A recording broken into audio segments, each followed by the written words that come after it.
Muy buenas noches y bienvenidos al cierre de Wall Street. A estas horas ya es oficial que Jens Stoltenberg, el hasta ahora secretario general de la OTAN, lo va a seguir siendo un año más. Y eso que él no quería. Él quería irse ya. Está de la guerra de Rusia y de que Estados Unidos le diga lo que tiene que decir en las distintas reuniones. Pues eso.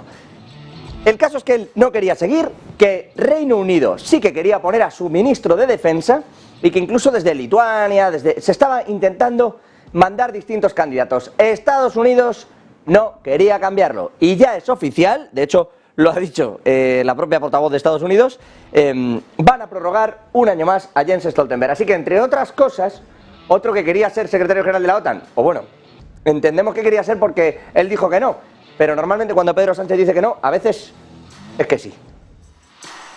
Me lo dirán ustedes. El caso es que Stoltenberg será de nuevo un año más secretario general de la Alianza, renovación que se va a registrar formalmente y el próximo lunes se hará ya oficial. Insisto, lo van confirmando todas las fuentes y lo ha hecho la portavoz de Estados Unidos, que eran quienes más ganas tenían de volver a confirmar a Jens Stoltenberg, a quien consideran ya en realidad como de la casa. Ya saben que intentan siempre que el secretario general de la OTAN, dado el peso que tiene Estados Unidos dentro, no sea un estadounidense. Pero no las tenían todos consigo, en particular con quien, insisto, el ministro de Defensa británico tenía más papeletas para acabar siendo precisamente el nuevo secretario general. Enseguida vamos con Reino Unido, por cierto, que tiene su propia papeleta en lo económico. Pero ya que estamos en esta clave geopolítica, hoy, igual que Stoltenberg se ha encontrado con esta sorpresa, en Ucrania, quien ha estado también de visita sorpresa es Mike Pence. El candidato republicano a la presidencia de los Estados Unidos se ha reunido con Volodymyr Zelensky, ha visitado hasta 4 ciudades y en concreto ha terminado declarando que por parte de Estados Unidos y del Partido Republicano van a hacer todo lo posible para garantizar que el ejército ucraniano reciba el apoyo necesario hasta que rechacen la invasión rusa y restauren la soberanía de su país. Está bien y es curioso que un miembro como Pence del Partido Republicano, que eso sí está 30 puntos por detrás en las encuestas de su rival Donald Trump, simplemente por acabar siendo candidato a las elecciones contra Joe Biden, bueno, resulta curioso, decía, que Mike Pence, que un republicano, diga y haga estas declaraciones en Kiev, cuando en realidad los propios republicanos, con Kevin McCarthy, portavoz de la Cámara de Representantes, a la cabeza, están diciendo que se está dando mucho dinero de forma absolutamente descontrolada y disparatada a Ucrania, y que incluso hay algunos de los gastos que no se están sabiendo justificar. Así que, o bien todos los republicanos han dado un giro, o Mike Pence ha arrancado una campaña electoral antes de tiempo, intentando recortar precisamente esos 30 puntos, esos más de 30 puntos que le saca Donald Trump en las distintas encuestas, a pesar de los distintos juicios que pesan sobre el propio Trump. Ha dicho también que van a proporcionar, Mike Pence, al ejército ucraniano todo lo que necesiten para contraatacar y derrotar la agresión rusa, porque Estados Unidos quiere dejarle claro a Rusia, ojo, a China, que ha metido por aquí, y a cualquier otro país del mundo que intente volver a trazar las fronteras, que el mundo libre no va a tolerar estas circunstancias. Insisto, y aquí una vez más, y esto lo hace también Joe Biden, es decir, demócratas y republicanos, cuelan a China, que es en realidad el verdadero objetivo estadounidense en lo que al trajín económico se refiere, a esa división en bloques que estamos viendo y que en el día de hoy, enseguida lo contaremos, ha dejado, por ejemplo, nuevas peticiones en el lado de los BRICS, países que quieren sumarse a ese bloque económico que en realidad lidera China.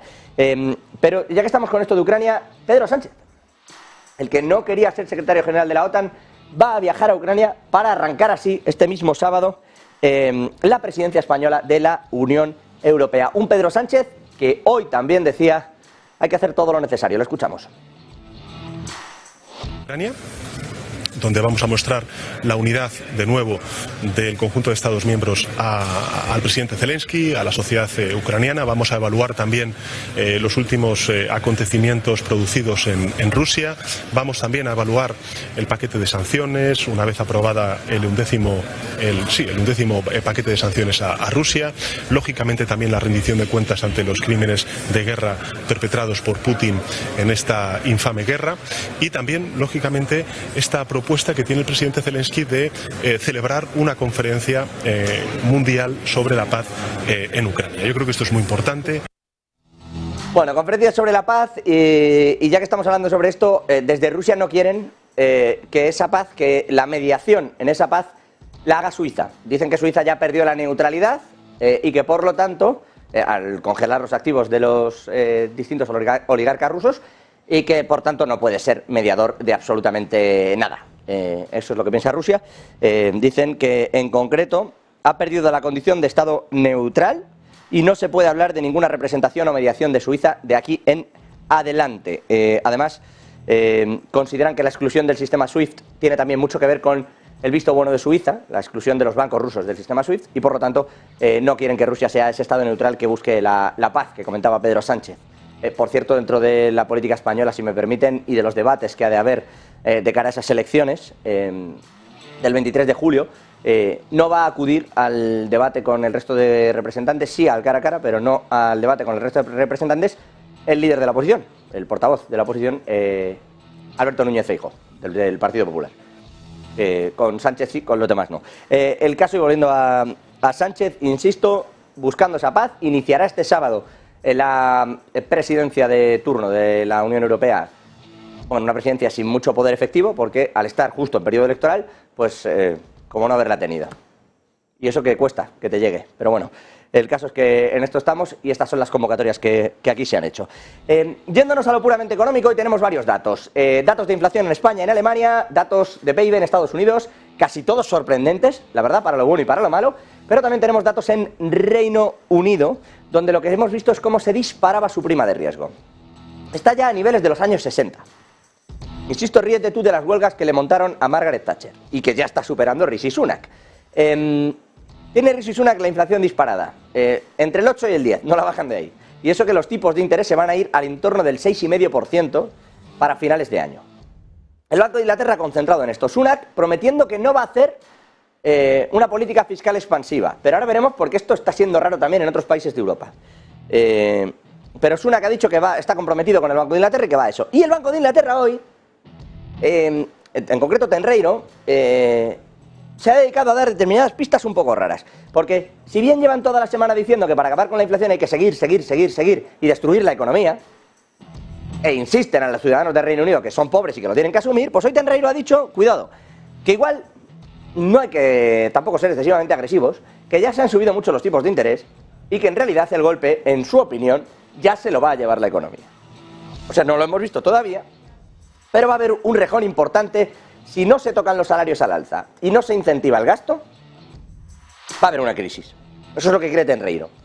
Y si va a haber esa recesión, no hace falta que sigamos carrera arriba. En concreto ha dicho que el voto para dejar la tasa bancaria sin cambios en la última reunión de política monetaria, porque votó que no cambiara, aunque subieron 50 puntos básicos, es porque dice que los últimos datos que hay a medio plazo indican precisamente eso, que el Reino Unido se puede ir a pique.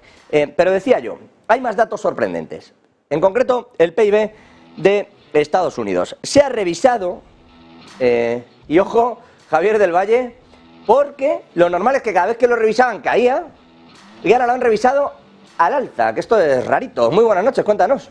Buenas noches, José. Bueno, lo normal es que cuando el BEA revisa el dato de PIB, que recuerden, tiene hasta 3 revisiones, se da la primera lectura, la lectura inicial, la segunda revisión y la tercera revisión es la lectura final, el dato final, que luego se puede ir revisando a lo largo del año, pero que normalmente de ahí no se suele mover. Bueno, pues pasa del 1,1%, que fue el crecimiento que se dio en el primer estimado, en el primer dato flash, pasó al 1,3% en el segundo estimado y ahora se dispara hasta el 2%, un 0,7% extra que se ha sumado en esta tercera revisión al PIB de los Estados Unidos, que ya se pone en un crecimiento en tendencia. Ya no estaríamos en una zona tan contractiva como se estaba esperando para inicios de 2023. Habría que esperar más adelante, finales de año 2023, incluso inicios de año 2024, para empezar a ver ese terreno recesivo. Lo que es impactante es como, si normalmente la BEA revisa los datos de PIB, lo hacen en tornos del 0,1, 0,3. Este movimiento ha sido realmente destacable, incrementar un 0,7% el dato de PIB del primer trimestre. Ojo, del primer trimestre, y esto tiene que quedar claro, estamos hablando de un dato atrasado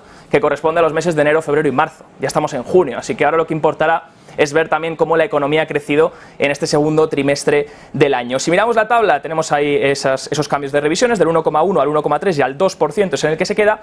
Esto no ha venido acompañado de un incremento en el PCE, del deflactor, de los precios durante el trimestre. Mañana conoceremos el PCE de mayo, este sería el medio del primer trimestre. Vemos que de la segunda revisión estaba en el 4,2 y en la tercera revisión final sale en el 4,1, así que se reduce una décima porcentual. El PCE subyacente, el que excluye comida y energía, categorías más volátiles, del 5 al 4,9, así que también se reduce una décima porcentual. ¿De dónde ha venido ese incremento? Ese sorprendente incremento del 0,7% en el PIB del primer trimestre. Bueno, pues tenemos la segunda gráfica, donde se desglosan las diferentes partes del PIB, que reagrupan tanto el gasto del gobierno, como por supuesto el gasto del consumidor, como las exportaciones. Recuerden que el PIB cuenta lo que se produce en casa y resta lo que se consume de fuera, por supuesto, las importaciones. Como podemos ver, el consumo personal 2,79 se ha revisado al alza del 2,52 al 2,79, la inversión fija se ha revisado a la baja, pero lo sorprendente han sido las exportaciones, que se han revisado al alza del 0,58 al 0,86 y a la vez se han revisado las importaciones a la baja. Si revisas las importaciones a la baja y revisas las exportaciones al alza, la balanza comercial incrementa y eso hace que el PIB pues, gane más tracción, ¿no? Ese ha sido el resultado de incrementar hasta un 2% gracias a esas exportaciones. ¿Todo esto en qué se traduce? Bueno, pues que el mercado lo celebra por ahora porque parece ser que el entorno recesivo no llega, lo estamos viendo también con algunos datos en la vivienda cuanto menos sorprendentes, también lo hemos conocido hoy con ese dato de empleo, solicitudes iniciales de desempleo, que estaban en el rango semanal de unas 265.000 a la semana y esta semana han bajado hasta las 239.000, así que todavía no vemos un incremento significativo en las peticiones iniciales de desempleo, iremos vigilándolo y todo esto se traduce en que si miramos el tercer gráfico, los swaps de la Reserva Federal, parece ser que Powell, cuando dijo ayer en Sintra que todavía le queda trabajo, pues parece ser que sí. Esa inflación decía que no va a llegar al 2% hasta 2023 y el 2025 y el mercado ya espera, José, 2 subidas de tipos para julio y para septiembre. Igual ya conocía los datos, decía del Valle. Seguramente. Bien, claro, y con eso no te muevas y terminamos contigo en las noticias del día también con ese fondo que ha lanzado Fidelity anexado al Bitcoin. Ahora no te muevas, porque decía, la inflación llegando al 2%, ¿saben dónde sí? Aquí. Marta Vilar, inflación sorprendente, muy sorprendente en España, con muchos peros, pero al César lo que es del César. Igual que aquí se ha dicho muchas veces que la inflación subía y la inflación bajaba, lo que tiene claro es que el gobierno no pinta nada, quiero decir. El gobierno lanza un paquete para luchar contra la inflación con una política fiscal expansiva de 3.700 millones de euros y en donde normalmente los precios seguirían subiendo porque si tú no haces que baje la demanda porque regalas dinero, lo normal es que el precio siga igual, como mínimo. Bueno, pues está cayendo. Y cuidado, y como siempre decimos, hablando de la inflación, que la inflación caiga, no nos referimos en el general. O sea, la inflación en realidad sigue subiendo, los precios están subiendo. Pero comparativamente, en términos porcentuales, con el mismo mes del año anterior, o incluso con el año anterior, en la comparable que se hace, tanto mensual como anualizada, decimos que cae porque sube menos que el año anterior. Es decir, si el año pasado subió un 8 y pico, pues ahora ha subido en torno al 2, es decir, sí han conseguido que esa inflación esté en el 2%. Sorprendente, cuanto menos. ¿Qué lectura y cómo hacemos esa lectura del dato? Marta Vilar, cuéntanos. Pues sí, muy buenas. Los políticos, desde luego que lo celebran por todo lo alto. Una inflación en España que ya se sitúa por debajo del 2%, 1,6% en términos anuales, en este dato de inflación preliminar para el mes de junio, y en términos armonizados, la inflación comparable entre los países europeos que mira el Banco Central Europeo, todavía más baja, 1,6%. ¿Por qué motivo? ¿Es que acaso están funcionando todas esas políticas impuestas por los gobiernos o incluso por el Banco Central? Pues atención, porque hay que recordar que, por ejemplo, precisamente en el caso español, donde insistimos la inflación ya ha conseguido bajar por debajo del 2%, el gobierno español desde luego que no ha hecho caso a las advertencias del Banco Central Europeo. No han puesto una política fiscal restrictiva como tanto está pidiendo el BCE y aún así la inflación está cayendo, a pesar de que en España el gobierno ha impuesto ayudas para esa inflación, unas ayudas valoradas ni más ni menos que en 3.700 millones de euros, y a pesar de todo la inflación sigue bajando en España y lo hace ya por debajo del 2%. Desde el Banco Central Europeo han insistido en muchas ocasiones que los gobiernos lo que tienen que hacer para ayudar también a que el BCE no tenga tanto peso en ese intento de que baje la inflación y por lo tanto no suba tanto los tipos de interés, es que los gobiernos hagan esas políticas fiscales, realicen movimientos de política fiscal restrictiva para hacer que la inflación baje. Pero en el caso español no está siendo así. Insistimos, España tiene una inflación por debajo del 2% a pesar de que se están dando muchas ayudas en lo que se puede considerar desde luego políticas completamente expansivas, insisto, en el caso español, donde aquí en nuestro país la inflación sigue y sigue bajando. No así la subyacente, que todavía sigue por encima del 5%, pero la general, la que celebran desde luego todos los políticos y más en precampaña electoral, hay que recordar que no es porque los políticos hayan conseguido que baje, porque no están aplicando esas políticas fiscales restrictivas, sino más bien todo lo contrario. ¿Por qué baja entonces la inflación? Pues sobre todo porque esa crisis energética ya no está con nosotros, y eso ha sido lo que hizo que la inflación subiera tanto el año pasado, en 2022, y también en la previa del año pasado, 2021, cuando ya los precios del gas estaban repuntando. Así que ahí está más bien la victoria de la inflación, en que la crisis energética parece haber terminado. Pues la verdad es que no se puede decir más claro, y en cuanto veamos los datos de Alemania lo vamos a entender, pero inflación en el 1,9, mucho tiene que ver con la energía, sobre todo porque si no quitamos energía seguimos estando en un 5,9, que es una inflación subyacente bastante alta. Son unos precios de los alimentos. En general, que la subyacente esté por encima de la general es malísimo para el bolsillo de las familias, porque esto es lo que consumimos en productos prácticamente semanales y que tienen menos volatilidad en teoría, tienen un precio fijo bastante más estandarizado. Esto es, cuidado con esto, lo que viene llamando Christine Lagarde la avaroinflación, esa greed inflation, que tiene mucho que ver con que dicen que son las empresas las que no quieren bajar los precios una vez terminado todo este proceso energético que les había supuesto pues que se incrementaran los precios por el transporte. Insisto, tiene un lío el Banco Central Europeo importante. ¿Por qué? Primero porque subieron tipos cuando la inflación era por culpa de la energía. Y siguen subiendo tipos. Y esto nos está encareciendo la vida, bastante. Y va a apretar mucho, va a generar una recesión, que es lo que en teoría busca el Banco Central. El problema es, si la inflación puede volver al entorno del 2% y no tiene que ver con los tipos, ¿hacía falta? La recesión que se va a generar, las grietas que puede ahora haber, ¿eran necesarias? Y es más, ¿debe seguir Christine Lagarde entonces siendo especialmente agresiva con el mercado cuando sale a decir que, bueno, otro 0,5 más o menos, por lo menos? ¿Que todavía podemos ver una o dos subidas más?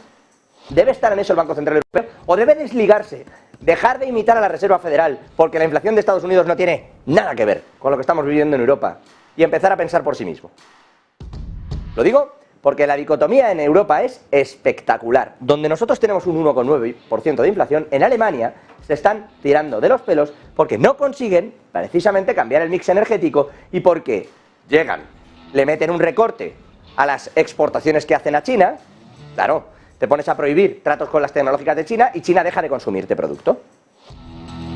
Y encima no crece la inversión extranjera en el país. ¿Qué ocurre? Que tu inflación sigue disparada.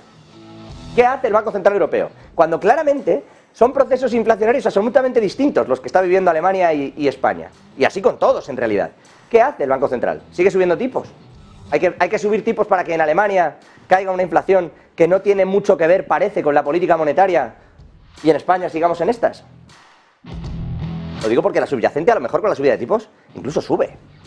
Depende del tipo de consumo que se haga. Es muy peligroso el juego que tiene por delante Christine Lagarde.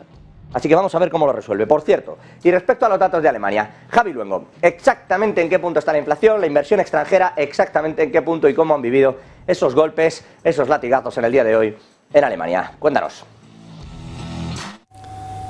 Sí, ¿qué tal? Muy buenas. Una inflación en la locomotora de la eurozona que parece que justifica esas palabras en Sintra de la presidenta del Banco Central Europeo, de Christine Lagarde, diciendo que no hay que declarar todavía la victoria a la inflación. Un IPC en Alemania que se dispara al 6,4%, por encima de estimaciones, muy por encima, 3 décimas concretamente, de la lectura anterior en dato de junio, y el armonizado en base comparable disparada hasta el 6,8%. Bien, en este contexto, el empresariado alemán no lo está pasando nada bien y la industria lo está sufriendo. De hecho, la capacidad de Alemania para atraer inversiones empresariales sufrió un alarmante descenso el año pasado, cuando más de 135.000 millones de euros de inversión extranjera directa salieron del país y entraron apenas 10.500 millones. Son datos del Instituto Económico Alemán, que alerta, por cierto, también de la brecha entre el dinero que entra, entre las empresas extranjeras que invierten en Alemania, y el dinero que sale, el dinero que los alemanes invierten fuera de su país,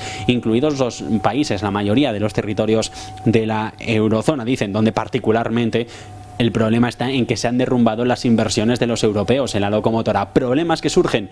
¿Cuáles son los inconvenientes que le ven al territorio germano? Bien, altos impuestos corporativos, burocracia excesiva y una infraestructura en crisis y muy anticuada. De hecho, dice este instituto, el económico de Alemania, que se están recibiendo muy pocos fondos europeos. En este caso, de los 750.000 millones de esos Next Generation puestos en marcha por la pandemia y para financiar la energía limpia o la digitalización. Los hallazgos similares a los que se publicaban en abril por el Bundesbank, en este caso comentó que la salida neta de inversión directa había alcanzado el máximo histórico hace ahora un año, y también datos que contrastan con el estudio de la consultora EY, que hablaba de 832 nuevas inversiones anunciadas en el año en Alemania, cuando en 2020, justo antes de la pandemia, fueron 920. Esto en un contexto en el que también lo que preocupan son las insolvencias empresariales. Según una agencia de crédito, en este caso se ha publicado que entre enero y junio las insolvencias empresariales en Alemania superaron las 840.000. ¿Esto qué significa? Un 16,2% más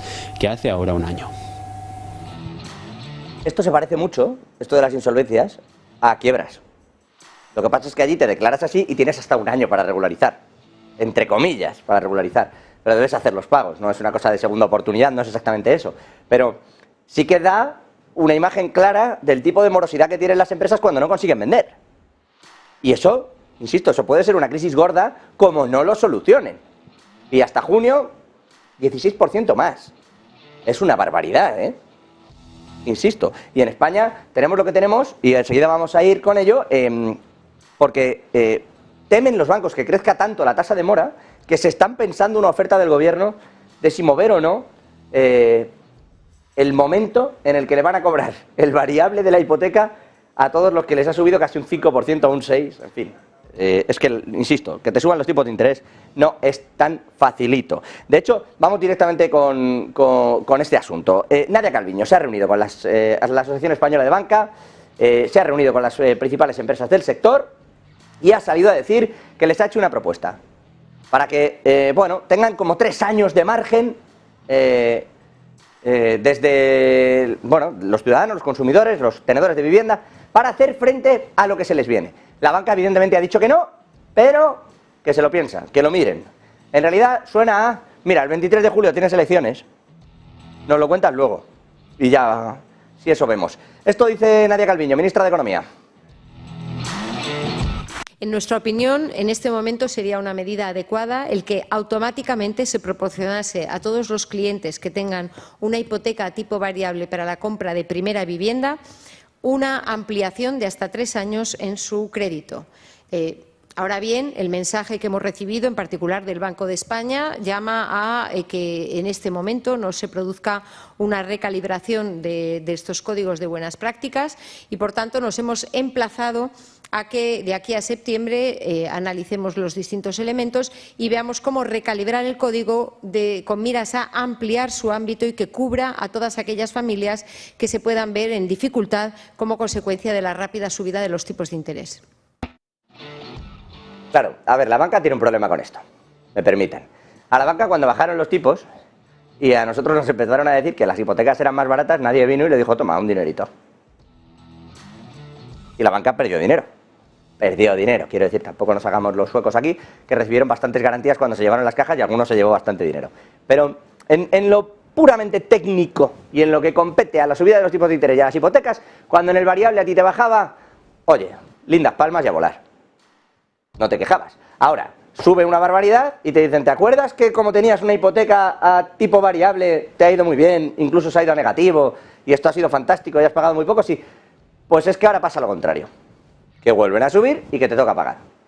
Y entonces el gobierno, que tiene elecciones en un mes, poco menos, dice, qué bueno sería ir a las urnas con esta medida en la que un montón de tenedores de vivienda nos deben que durante los 3 próximos años no tengan que hacer frente a este variable y puedan, bueno, ir regulando cómo van a hacer frente a todo esto. Claro, la banca le ha dicho, bueno, el borrador está bien, lo defines un poquito más y me lo entregas en agosto. A ver si está el mismo gobierno. En fin, no si... Claro, como para cogerles de nuevas. Una cuestión, todavía ya que hablamos de dinero, Nicaragua se está enfrentando al dólar ha decidido que va a empezar incluso a cobrar y a pagar en rublos. Y esto lo está haciendo en realidad para arrimarse a ese bloque entre Rusia y China y lograr terminar entrando en los BRICS, cosa que también quiere Etiopía. Más allá de quién engrosa esta lista, lo cierto es que la lista está empezando a engordar. Sergio Fernández, en estos dos asuntos en concreto, ¿qué está pasando exactamente en el día de hoy? Muy buenas noches. Sigue la apuesta contra el dólar, sigue este proceso de desdolarización que se está viendo a nivel mundial en las últimas semanas y en los últimos meses, mientras la lista de países que quieren sumarse a los BRICS sigue expandiéndose y, como les venimos contando en las últimas semanas, prácticamente no van a quedar siglas. Vamos por partes. Vamos a empezar por Nicaragua. Es el último país que se suma a esta desdolarización, está buscando desanclarse del dólar y además quiere pagar en rublos las importaciones de trigo de Rusia. Está anunciando que está buscando renunciar al dólar estadounidense en el comercio precisamente con Rusia y que además quiere pagar a partir de ya las importaciones de trigo con rublos o con córdobas, que al final es su moneda nacional. Lo ha anunciado el propio ministro de Exteriores del país centroamericano, subrayando en esta agencia, subrayando que el futuro de Rusia y Nicaragua debería defender su soberanía en lo que se refiere a las finanzas, los servicios bancarios y también las transacciones comerciales. Un país más que se suma a la desdolarización y que además se planta ante Estados Unidos y le hace un enorme feo, pero les contábamos también que sigue ampliándose la lista de los BRICS y en este caso es Etiopía, una de las naciones más potentes, más pudientes de África, la que quiere sumarse al grupo emergente de los BRICS. Lo ha anunciado hace apenas unas horas, en concreto lo ha anunciado el ministro de Relaciones Exteriores de Etiopía, que ha enviado ya hace apenas unas horas la solicitud formal para unirse al grupo de los BRICS. Entre otras cosas, dice que han solicitado la membresía, que esperan una respuesta positiva y que como un país que ha sido miembro fundador de instituciones globales como la Unión Africana y las Naciones Unidas, están buscando asegurar sus intereses y creen que lo mejor para su país es unirse a los BRICS. Ojo, porque Etiopía, con más de 117 millones de habitantes, es el segundo país más poblado de África. Como les contábamos antes, tiene la sede de la UA y además tiene una economía bastante pujante, bastante pudiente, que cuadra y mucho con lo que se está formando en esta alianza de los BRICS. Así que sigue en este caso el desafío contra el dólar, contra Estados Unidos, mientras los BRICS cada vez se hacen más fuertes, cada vez hay más países que solicitan y que quieren entrar en esta alianza, en este grupo que desafía a los Estados Unidos. Y vamos a terminar con una última cuestión. Un servidor se ha cruzado con el ministro de Industria, Energía y Turismo, con Héctor Gómez. Le hemos podido preguntar hacia dónde va el sector y si vamos a gastarnos más o menos en defensa y también, bueno, si va a revalidar o no. Ha sido un mandato corto el que ha tenido. Si les parece, escuchamos qué piensa España del gasto en defensa, hacia dónde va nuestra industria y viene o no viene la fábrica de Tesla famosa. ¿Se va a poner en España o es otra cosa que nos va a quitar Francia?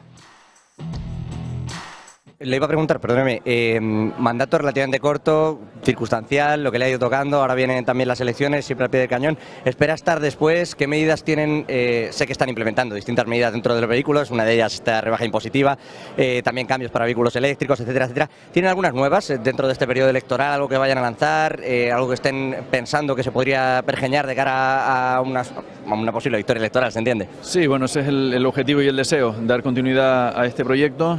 Son numerosas las medidas que hemos impulsado en este periodo de tiempo, desde incorporarme a dirigir el Ministerio de Industria, Comercio y Turismo, pero evidentemente tenemos un gran desafío el próximo semestre en la presidencia en el marco de la Unión Europea para impulsar no solo en el ámbito legislativo, sino iniciativas que nos ayuden precisamente a impulsar una industria que genera tanto y aporta tanto a nuestra economía. Por lo tanto, más allá de ir en la línea del Pacto Verde Europeo, de facilitar puntos de recarga, de sacar nuevas convocatorias del PERTEBEC, instrumento muy importante que garantizamos que se va a ejecutar en un 100% y que va a tener continuidad con la adenda de los fondos europeos, tanto en préstamos como en subvenciones. Creo que esa es la línea a seguir y, repito, todas las decisiones de la mano del sector. Hay varias cuestiones sobrevolando todo esto, que si viene Tesla a dar empleo también y a montar la fábrica aquí, no sé si nos puede decir algo de esto.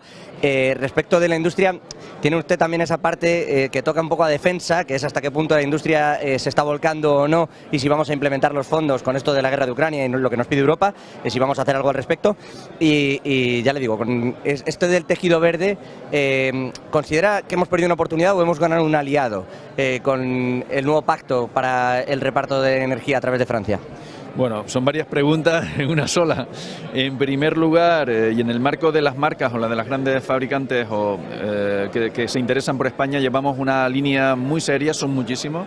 Ya lo he trasladado aquí, que España es un país muy competitivo en precio de energías renovables, por lo tanto es muy entendible que se puedan interesar por desarrollar. Se va a quedar porque hay mucho país intentando rifárselo. Pero bueno, mira, ya hay grandes marcas que han decidido apostar por España. Renault, por ejemplo, a pesar de que los medios recogían que apostaba por otro país, ha decidido estar en España. Yo hablo sobre los que ya se han pronunciado. Tenemos muchas líneas de comunicación abiertas. Es muy importante llevar estos contactos con máxima discreción. Creo que la confidencialidad es un aspecto, un activo para que finalicen en éxito todo este tipo de trabajos que estamos desarrollando con el extraordinario equipo que tenemos en industria, comercio, ¿no? Y turismo. Por lo tanto, ese es uno de los aspectos. En cuanto al Pacto Verde, yo creo que estamos avanzando, estamos en una transición inevitable, necesaria, y creo que se ofrece un marco de oportunidades, sinceramente lo digo. El ser competitivos precisamente por el precio de energías renovables, el establecer un marco de iniciativa y de liderazgo en el marco de la Unión Europea, precisamente para seguir avanzando, donde toman como referencia a España, al resto de países, quiere decir que estamos haciendo bien nuestra tarea. Y la primera pregunta era... Bueno, me falta el tema de defensa, bueno, eran tres, el tema de defensa, pero ya que está con este de la energía, hay quien piensa, yo sé que no le tocaba, que no estaba ahí, que estaba Reyes, no, lo digo con la misma, que hay quien piensa que se perdían ciertas oportunidades o que incluso podíamos habernos potenciado más en el aspecto de las renovables, haber presumido o exportado más energía, o ganamos aliados, también son formas de verlo. Bueno, vamos por partes, porque precipitas muchas preguntas. En el ámbito de la defensa es una industria que está creciendo, evidentemente, es una realidad. El conflicto bélico de Ucrania obliga a este esfuerzo y hay que apoyarlo. La propia Margarita Robles, como ministra del área, ya marcó una posición muy firme y decidida en el marco de la OTAN, precisamente por no participar las empresas españolas, y evidentemente se va a corregir y siempre van a contar con el respaldo del Gobierno de España, y en esa línea evidentemente todos los instrumentos de los que dispone el Gobierno de España están a disposición para potenciar la industria. Y repito, en el marco del Pacto Verde, de las iniciativas en materia de transición energética, yo creo que España está actuando muy bien, correctamente, y sobre todo, y lo que nos interesa, que para el tejido productivo que está y el que se quiera desarrollar en España, tiene todas las garantías, no solo de suministro, cuando ya deciden o tienen un plan, un calendario hecho para iniciar la actividad de suministro de energía, sino que somos extremadamente competitivos en el precio. Le agradezco la paciencia y la honestidad. La paciencia siempre existe, ¿no? Muchas gracias, muy amable. Gracias. Bueno, pues eso. No les cuento mucho más. Sobre las elecciones y lo que está por venir en realidad y sobre qué pasará si Nadia Calviño logrará sus objetivos. Esto suena como al próximo episodio, ¿no? En el próximo episodio, ¿conseguirá Nadia Calviño convencer a la banca de que dé 3 años a todo el mundo? Bueno, pues dependerá de si gana las elecciones, básicamente. Le han preguntado también, y por cierto, a Calviño, sobre el tema del impuesto a la banca. Dicen, ¿no será que no nos remuneran porque les está usted cobrando de más? Y ahí nos ha querido meter. No tengo los datos. Pues un poco como esto de que Francia sea quien vaya a redistribuir el hidrógeno verde nuclear y le vaya a sacar tajada, algo que en teoría le íbamos a sacar tajada desde España a través del MidCat. Pero ahora ya no. Así que en el próximo episodio, pues 23 de julio. David García Núñez, presidente de Madrid Capital Mundial. ¿Cómo está usted?